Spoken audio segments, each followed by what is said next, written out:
Bueno, hoy día Keiko Fujimori criticó al presidente Humala por, digamos, advertir que la crisis mundial ha llegado al Perú. Estos fueron los tweets de Keiko. A ver si podemos ver. Señor Humala, declarar irresponsablemente que la crisis llegó al Perú puede generar mayor desconfianza y deprimir aún más nuestra economía. Siguiente. Su ligereza para declarar lo puede convertir en el principal promotor de una crisis manejable. Manejable, dice, bueno. Dicte usted medidas concretas para afrontar la situación en lugar de alarmar a la población. Esperamos soluciones, más vale tarde que nunca. Bueno, ¿qué fue lo que dijo el presidente Humala que ha generado esta reacción de Keiko Fujimori? Esto lo dijo ayer, escuchemos. El mundo vive una crisis económica tremenda.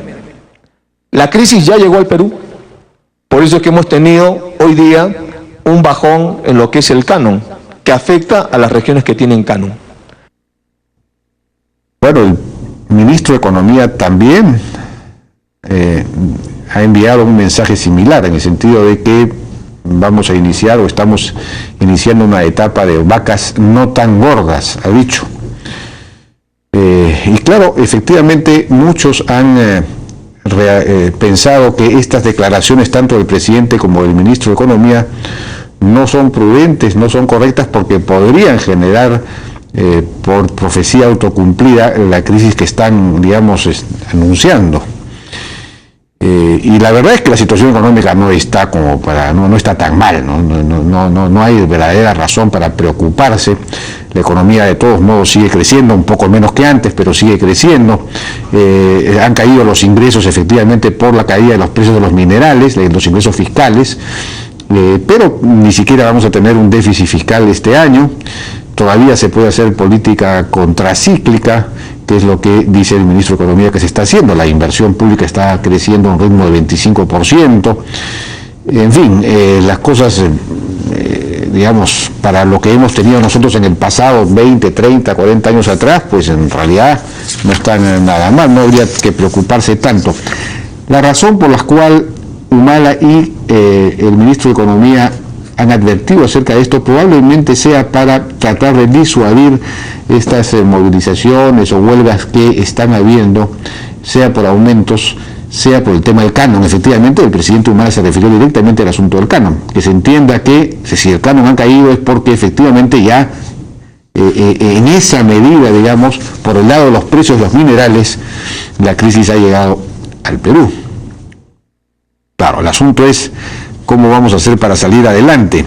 El expresidente Alan García, por su lado, entonces,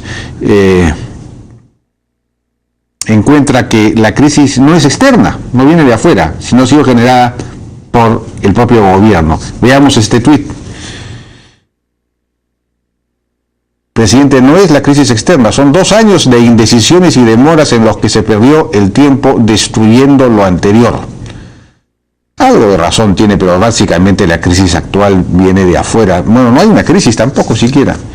Pero acto seguido el presidente García se vuelve positivo. Presidente, el Perú lo requiere. Los técnicos y ministros de mi gobierno están a la orden para dialogar y ayudar sin cargos. Escuche a todos. Presidente, el 20 de junio presenté un plan para el crecimiento, la educación y la seguridad. Lo ningunearon, aún es tiempo. No sé si hay otro más. ¿Esos son todos? Propuesta que presenté el 20 de junio para el crecimiento, bueno, eso es lo mismo que lo anterior. ¿Hay otro más? Ya no hay más, ¿no? Bueno, Alan García primero critica al gobierno por ser el causante de la crisis y luego, claro, ofrece el aporte de sus técnicos. Es bien difícil que el gobierno esté llamando a los técnicos del gobierno anterior, pero como el gobierno efectivamente está en un plan de apertura, de repente no sería mala idea, ¿no? Por ejemplo, convocar al exministro de Transportes, el señor Cornejo, podría reemplazar a Carlos Paredes, y sin duda, en ese caso por lo menos sería mucho más eficiente, porque era un hombre que tomaba decisiones, ¿no? En fin, habría que efectivamente tomarle la palabra y, bueno, como está haciendo el ministro del Interior, que va a convocar a los exministros del Interior y exdirectores generales de gobiernos anteriores, es algo que podría ocurrir también en otros sectores. El presidente del Consejo de Ministros, por su lado, de alguna manera en esta misma línea, habló de tender puentes y de convocar a las fuerzas para una agenda de crecimiento. Esto fue lo que dijo.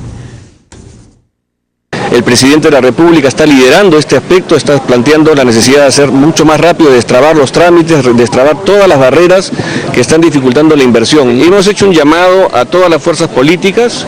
Queremos tender puentes a efectos de poder establecer una agenda de trabajo mínima, de consenso, de alto consenso en el país, vinculada a la seguridad, como lo hemos hecho ya con el Pacto por la Seguridad. En segundo lugar, vamos a plantear una agenda de puntos mínimos vinculada a la inversión, el crecimiento, la sostenibilidad del crecimiento en el país, para lo cual vamos a convocar también a todas las fuerzas políticas a efectos de establecer los puntos sobre los cuales todo el país va a estar de acuerdo para seguir creciendo.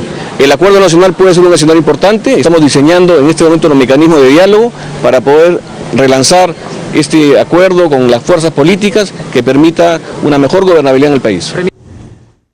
Bueno, entonces se está armando la posibilidad efectivamente de que se llame, como ha dicho, a las fuerzas políticas. Y el expresidente Alan García ofrece a sus ministros y a sus técnicos, pues entonces, y el premier habla de convocar a las fuerzas políticas, hay que juntar las dos cosas y el asunto marcha. Ojalá que esto efectivamente se concrete, veremos cómo es que esto ocurre.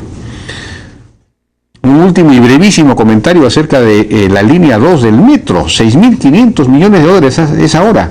Comenzó esto en 2.500, subió a 3.500, después ha estado en 5.000, luego a 5.800 y ahora está en 6.500 millones antes de comenzar. ¿Cuánto terminará? Me pregunto yo. Esto es absurdo en realidad. Se está planteando una obra muy cara porque es una obra, se está planteando un subterráneo de 20 metros de profundidad, es decir, 8 pisos. Con una tunelera, etcétera, en lugar de hacer un subterráneo pero con trinchera cubierta, que no tenga más de 6, 7 metros de profundidad, y elevado en algunos tramos, sobre todo en la parte del Callao, donde hay una capa freática, una napa freática que puede hacer difícil construir un túnel por ahí. Entonces, en fin, si son 6.500 millones, estamos hablando de 186 millones por kilómetro. Las líneas subterráneas que se está construyendo ahora en Santiago y en México no pasan de los 100 millones por kilómetro. Es decir, es casi el doble lo que se está planteando acá. ¿Por qué? Quizás la solución esté, como ha dicho Raúl Delgado, como están solicitando los propios postores, permitir a los postores competir libremente con alternativas de diseño y de construcción, ¿no? Que sugieran alternativas distintas. Pero por inversión no se sabe por qué se niega eso. Bueno, vamos a ir a una pausa, regresamos ahora con la ministra de Salud, luego vamos a estar con Pedro Laechea.